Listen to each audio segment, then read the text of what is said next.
Hi friends, स्वागत आहे तुमचं मंगल मोरे छान छान रेसिपीजमध्ये. तर फ्रेंड्स, आज आपण कोथिंबीर वडी बनवणार आहोत. त्याकरिता एक जुडी कोथिंबीरची स्वच्छ धुवून घेतलेली आहे मी, ती बारीक चिरणार आहोत आपण. 2 वाटी चणा डाळ रात्री भिजत घातली होती, ती मिक्सरला बारीक वाटून घेणार आहोत. आणि या पाव किलो मिरच्या आहेत, मला दुसऱ्या पदार्थांना पण वापरायच्या आहेत, म्हणून मी मिरच्या 1 ते 1.5 चमचा जिरं आणि थोडासा खोबऱ्याचा तुकडा घेतलेला आहे. तर हे डाळ आणि हे मिरच्या आता वाटून घेऊया. तर फ्रेंड्स, अशा प्रकारे मी हिरवा मसाला वाटून घेतलेला आहे. त्याच्यानंतर ही डाळ वाटलेली आहे.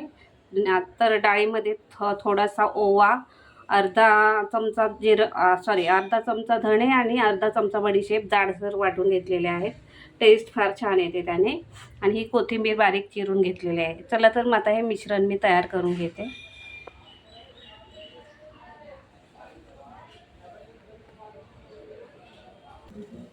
फ्रेंड्स, अशा प्रकारे भांड्याला तेल लावून कोथिंबीर वडीचं बॅटर आपण ह्यात टाकलेलं आहे. आता उकडायला ठेवूया.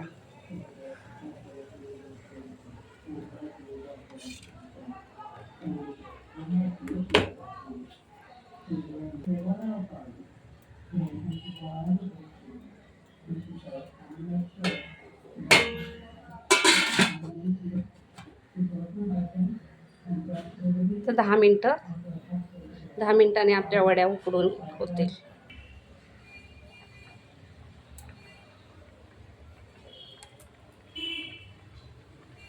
फ्रेंड्स, अशा प्रकारे आपल्या कोथिंबीर वड्या उकळलेल्या आहेत. स्मेल फार छान येत आहे. आता थंड करायला ठेवूया जरा. तर फ्रेंड्स, आपल्या कोथिंबीर वड्या उकडून झालेल्या आहेत छान. तर आपण त्या तळणार आहोत. तर तव्यात तेल घालूया.